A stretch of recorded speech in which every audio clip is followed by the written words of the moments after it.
at 6. This week, the trial for two men accused of shooting and killing a pregnant woman is set to start. But now they want a delay. Prosecutors allege the pair planned and carried out the murder of Tameisha Price, who was 9 months pregnant. But now new evidence has come to light.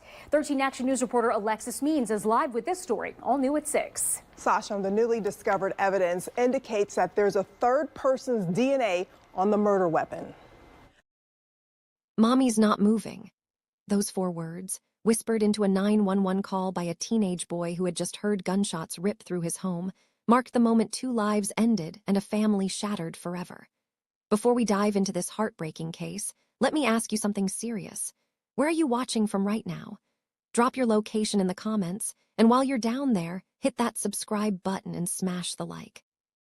We're Cold Crime Cases, and we bring you stories that matter, stories that could save lives.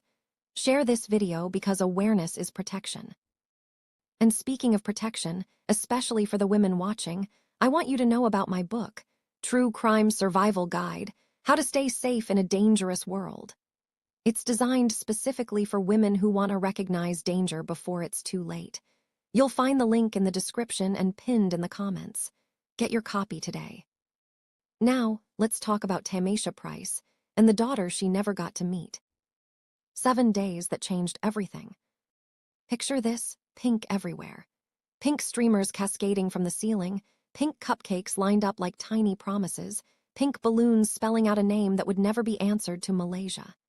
January 17th, 2024. A baby shower bursting with laughter and dreams. Tameisha Price, glowing in her 8th month of pregnancy, surrounded by everyone who loved her, finally celebrating the daughter she'd waited years to have. 7 days later, she was dead, murdered in her own bed, her unborn baby girl gone with her. What happened in those 7 days? Who could transform joy into carnage that quickly? And why would anyone want to silence a mother on the verge of her greatest happiness? This is the story of Tameisha Price, a 34-year-old woman whose only crime was wanting to bring life into this world. This is about Malaysia Leani, a baby who never drew breath. And this is about the 2 men who made sure neither of them ever would. A woman built on strength. Tameisha didn't just exist in Toledo, Ohio. She made things happen there. Raised by parents who taught her that integrity wasn't negotiable, Tyler and Stacy instilled something unshakable in their daughter. Work hard. Stand tall. Protect your own. By her 30s, Tameisha had become someone her community depended on. Working as a case manager and administrator in Ohio's school system, she was the person who wouldn't let kids slip through bureaucratic cracks. The woman who'd call a parent 5 times if that's what it took. The administrator who stayed late because paperwork could wait, but a child's future couldn't. Her colleagues didn't just respect her. They relied on her presence like you rely on gravity. But her real pride? Her 2 sons. Jadon, the drummer with rhythm in his soul, inherited his musical gift from his father, a bass player. Together, they'd create soundscapes that filled their home with life. Tameisha would film them, her laughter floating through the videos like background vocals to their jam sessions. Then there was Leslie, her youngest, a basketball fanatic who lived for the squeak of sneakers on hardwood. Tameisha never missed a game. Never. She was that mom. The one whose voice you heard above everyone else's, the one who knew every play, every score, every dream her son carried in his heart. And when work ended, Tameisha had another side. On TikTok, she wasn't just Mom or Ms. Price. She was playful, bold, unfiltered. Comedy skits with her cousin, fashion advice, travel clips. Little windows into a woman who refused to let exhaustion steal her joy. She'd learned to laugh through the weight of responsibility, to hold her head high even when life pressed down. But beneath all that strength lived a quiet longing, a daughter. After raising 2 sons, Tameisha dreamed of matching outfits and mother-daughter trips. She imagined braiding hair and sharing secrets. She wanted the bond she'd experienced with her own mother, that irreplaceable connection between women. In 2023, that dream took form. She was pregnant. And when she discovered she was carrying a girl, everything shifted. The ultrasound wasn't just an image, it was destiny arriving. She chose the name immediately, Malaysia Leani. Her sons exploded with excitement. Jadden talked about teaching his sister lullabies. Leslie planned basketball lessons. Tyler and Stacy wept with joy. Their family had been waiting for this little girl without even knowing it. Tameisha documented everything. Maternity photos bathed in soft light, her hands cradling her belly like it held the universe. Pink gowns flowing around her. Captions about blessings and completion. She radiated pure, unguarded happiness. Then came January 17th, 2024. The baby shower her family would replay in their minds forever. The room exploded in pink. Balloons, flowers, tablecloths, even Malaysia's name written in elegant script across the cake. Friends raised glasses to new beginnings. Tameisha smiled through it all, luminous and ready. She joked that Malaysia was already spoiled rotten, arriving into a world made entirely of love. She had no idea that week would be her last taste of peace. Because while Tameisha planned nurseries and picked out tiny shoes, someone else was planning something far darker. The man who should have celebrated. Every time someone scrolls past, another woman's suffering fades into silence. Don't let that happen. Subscribe and make her story matter. Paris James should have been buying diapers. At 35, he should have been nervous and excited, preparing to become a father. Instead, he was calculating. When Tameisha told him about the pregnancy, Paris didn't react with fear. He reacted with denial. Cold, flat denial. He questioned paternity, pushed her to terminate, sent message after message trying to convince her that bringing Malaysia into the world was a mistake they'd both regret. Tameisha stood firm as bedrock. This was her daughter, the child she'd prayed for, the dream she'd waited years to realize. Nothing Paris said could shake her resolve. Eventually, Paris seemed to change his tune. He started talking about support, about being there financially. But prosecutors would later describe those words as performance, a mask worn while darker thoughts took shape beneath. And then came the twist that made everything more complicated. Paris wasn't just expecting one baby. He had another woman, Shatwi a triplet, and she was 6 months pregnant. 2 women, 2 pregnancies. One man who apparently wanted to be a father to only one of those children. What do you do when someone you trusted turns into someone you can barely recognize? How do you protect yourself when love becomes danger? Here's my question for the genuine true crime community watching. What would you do if you were Tameisha? If you discovered the father of your child was pressuring you, questioning you, pulling away while pretending everything was fine? Would you have seen the warning signs? Would you have asked for help? Tell us in the comments. Your insight might help someone facing this exact situation right now. Tameisha's family began noticing tension she wouldn't fully explain. She wasn't scared. Tameisha didn't scare easily, but she seemed disappointed. Hurt, maybe.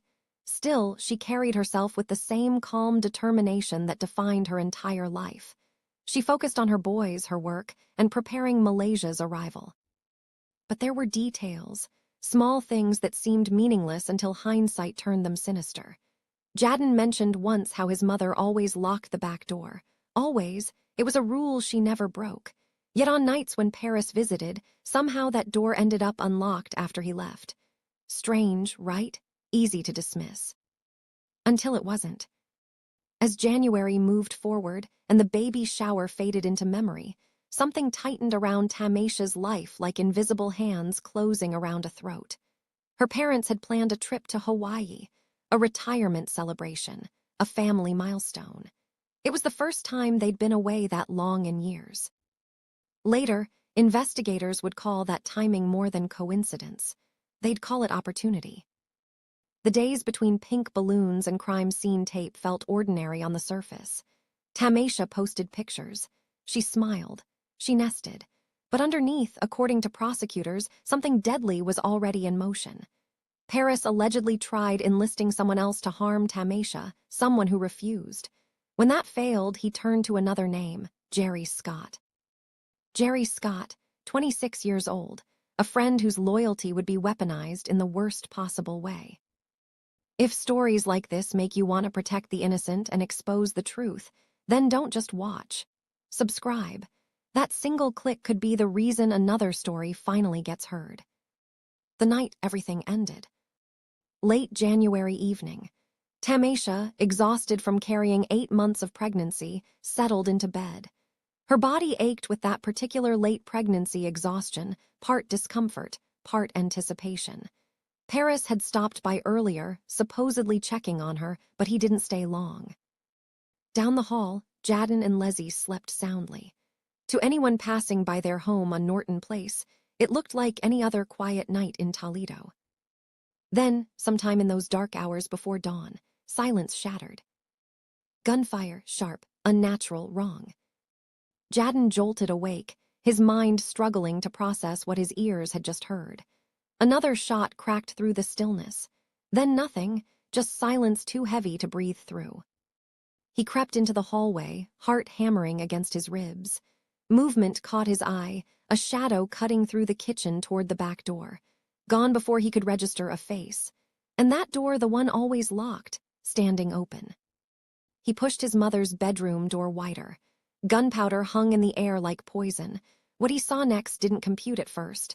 Blood. His mother motionless. He called her name. Nothing. Panic seized him, but training took over. He grabbed his phone, dialed 911, fought to keep his voice steady as terror tried to strangle every word. The operator promised help was coming. Those minutes stretched into eternities as he waited, alone with the impossible. Toledo police and paramedics stormed through the door, voices overlapping in urgent commands. They tried everything, compressions, oxygen, desperate hope, but Tameisha Price was already gone. Her unborn daughter, Malaysia, went with her. The coroner would later list cause of death as complications from maternal gunshot wounds. 2 lives erased in seconds, in the place they should have been safest. The crime scene told a chilling story. No forced entry, no broken locks, no kicked-in doors. Whoever entered hadn't needed to fight their way inside. They were either let in or they already knew how to get in. That detail changed everything. This wasn't random violence, it was intimate, personal. Detectives started with everyone close to Tameisha. Family, friends, neighbors, anyone who'd seen her in the last 24 hours. But one name surfaced immediately, unavoidably: Paris James. When questioned, Paris admitted he'd been at the house earlier that evening. Said he'd stopped by to talk, maybe make peace. Insisted he left before anything happened. He was calm, polite even. Claimed zero knowledge of the shooting, zero involvement in her death. But investigators saw gaps everywhere. Inconsistencies that didn't add up. They seized his phone, and that's when the digital breadcrumbs started forming a trail. Detectives traced Paris's phone through the night of January 24th. Cell tower data showed it pinging near Norton Place right around the time Tameisha was murdered. But here's the thing, it didn't move alone. Another phone, belonging to Jerry Scott, traveled in perfect synchronization. Those 2 signals together told a story nobody wanted to believe. After the shooting, both phones moved from Norton Place northward across Toledo, ending near Point Place, then pushing deeper into Manhattan Marsh, a remote, quiet stretch managed by Metroparks Toledo. The kind of place where you could hide something you never wanted found. For days, detectives combed that area. Nothing. But then, 4 days after the murder, a Metroparks ranger doing routine patrol noticed something odd, a half-buried object catching winter light. A gun. A Glock 19, discarded among the reeds. The weapon went straight to the state lab. Weeks later, results confirmed everyone's worst fear. It was the murder weapon. Ballistics matched the bullets recovered from Tameisha's body exactly. The gun had been fired recently, and its discovery in the exact location where those 2 phones had traveled after the murder, that tightened the noose of evidence considerably. Step by step, investigators connected the dots. Messages from Paris pressuring Tameisha about the pregnancy, his visits to her home, the mysteriously unlocked back door, and now phone data placing him and Jerry together at both the crime scene and the disposal site. But there was one more piece to this puzzle, Shatwia triplet. Paris's other girlfriend, 6 months pregnant at the time. She became part of the case almost accidentally. When detectives questioned her, Shatwia swore Paris had been with her all night, said he never left their home, couldn't possibly be involved. It sounded like an alibi until phone records told a completely different story. Cell data showed Paris nowhere near her address during the murder hours. Shatwia's statement was false. Whether from loyalty, fear, or denial, she'd tried to protect him. That decision would haunt her later when prosecutors charged her with obstruction of justice for lying to investigators. Justice begins to move. If you're still watching and haven't subscribed, I'm honestly curious. What's holding you back? Drop it in the comments. I actually want to know. As detectives compiled evidence, every thread tightened around the same conclusion. This wasn't random. It was deliberate, personal, planned.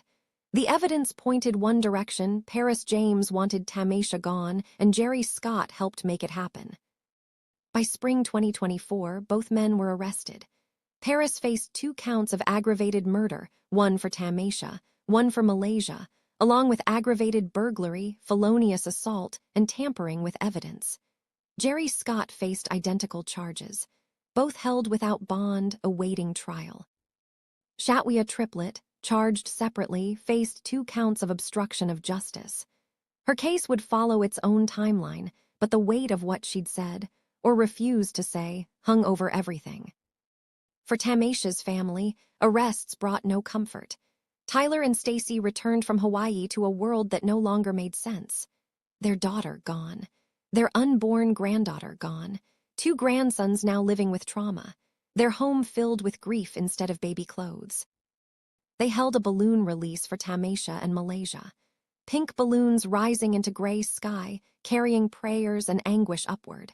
A funeral for both, tears without end. While headlines eventually faded, investigators kept building their case. Texts, phone pings, a gun.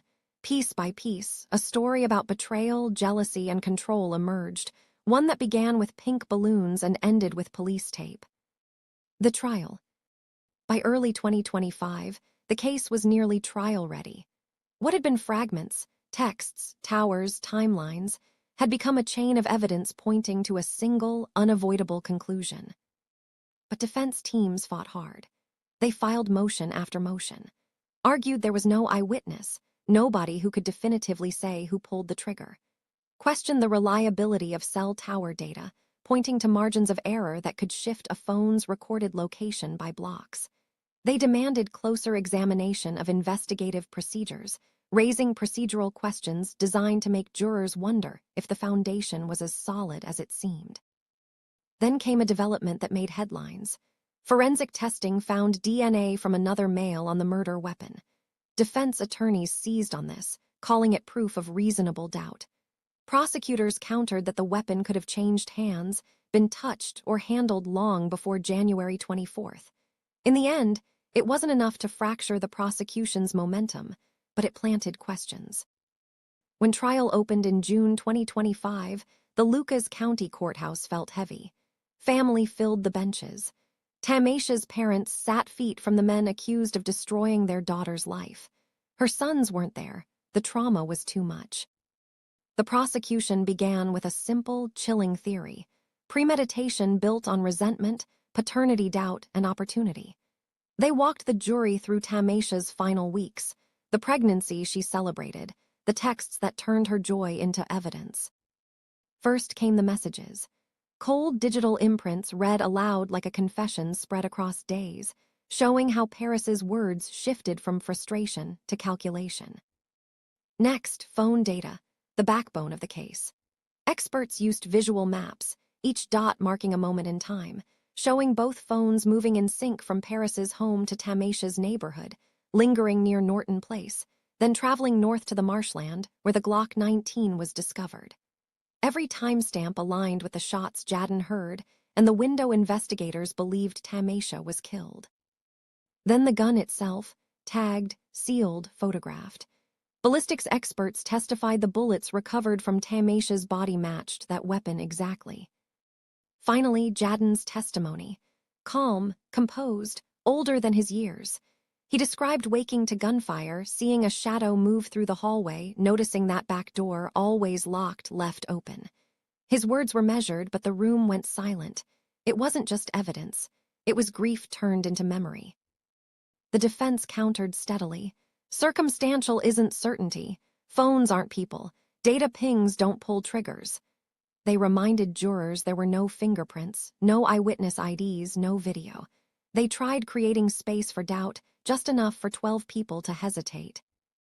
But every piece of evidence returned to the same place, the same hour, the same conclusion. Then came the moment nobody could brace for. A victim advocate read letters from Tyler and Stacy Price. They spoke of Tameisha's excitement to meet Malaysia, of the pink nursery waiting at home, of how their granddaughter never opened her eyes. They spoke of 2 boys left with trauma and a hole their family would never fill. It wasn't performance, it was pain laid bare. When the jury withdrew to deliberate, the room drained of sound. Hours later they returned, faces heavy, verdict sheets in hand. Guilty, on all counts, both men. The courtroom broke open. Sobs, prayers, silent relief that justice, however incomplete, had found its way. Sentencing and aftermath. Imagine if it was your daughter, your sister, or your friend. Would you want their story buried under noise or told with care? Subscribing helps make sure nobody's story fades away. Not ready to subscribe? That's okay. But at least tell me why in the comments. I want to learn from you. Weeks later, on July 28, 2025, sentencing arrived. Judge Eric Marks looked at the defendants and called the case what it was: the worst form of violence that could possibly occur. Both men received 2 consecutive life sentences without possibility of parole, plus an additional 18 to 23 years for burglary, tampering, and gun enhancements. They stood silent, no apologies, no explanations. Their lives as free men were over. In the back of the courtroom, Tyler and Stacy listened as their words were read once more, not as evidence now, but as testament. They promised to rebuild what was left for Jadon, for Leslie, for Malaysia's memory. But justice has its limits. In September 2025, the final thread reached court. Shatwi, a triplet, charged with obstruction for lying about Paris's whereabouts, stood trial. The evidence seemed clear, phone records proved her story false. But the jury saw something else. They saw a woman 6 months pregnant at the time, caught between loyalty and fear. They found her not guilty. For Tameisha's family, it was hollow. The law had spoken, but it didn't sound like closure. Months later, at a Toledo church, Pink returned. Soft, deliberate, bittersweet. 1 casket, 2 names, mother and daughter together in rest. The same color that once marked joy now wrapped around grief. A gospel choir sang. Family and friends filled pews. When words failed, Jadon spoke through rhythm, sitting behind his drum kit, playing the same instrument his mother had once recorded with pride. Each beat was heavy, a language of loss needing no translation. Here's the cold truth. In the United States, homicide is one of the leading causes of death for pregnant women. Studies show it's most likely during late pregnancy or shortly after birth, often at the hands of intimate partners. It's a statistic that turns names like Tameisha's into warnings. When a partner shows resentment, control, or hostility during pregnancy, it's not just tension, it's danger. The signs are there long before tragedy strikes. The unlocked door, the silenced arguments, the way fear becomes routine.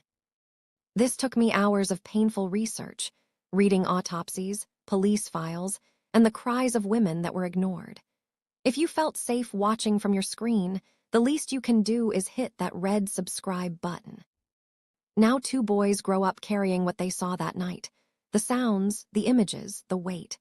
Tyler and Stacy have become both grandparents and guardians, fighting to give them a life where safety means something again. Healing comes slowly, in therapy appointments, school plays, birthdays celebrated for those who can't attend. If you're watching this and you recognize yourself in any part of Tameisha's story, if you see red flags you've been ignoring, if you feel control disguised as love, if fear has become your normal, please reach out. Talk to someone. Get help. And if you're a woman who wants to learn how to recognize danger before it's too late, grab my book, True Crime Survival Guide, How to Stay Safe in a Dangerous World. Links in the description and pinned in the comments. This book could literally save your life. Tameisha Price, Malaysia Leani. Say their names with care. Remember that behind every headline like this one is a family rebuilding from ashes, children learning to sleep through the night again, a community left asking why we keep losing mothers at the moment they should be holding life in their arms. Honor them by learning the signs, by sharing the warnings, by never looking away. Before you go, do me a favor. Hit that like button, subscribe to Cold Crime Cases, and turn on notifications. We upload new true crime content daily, covering cases you know and many you don't. Comment below and tell us what you think. Share this video because awareness saves lives. We'll see you in the next one. Stay safe out there.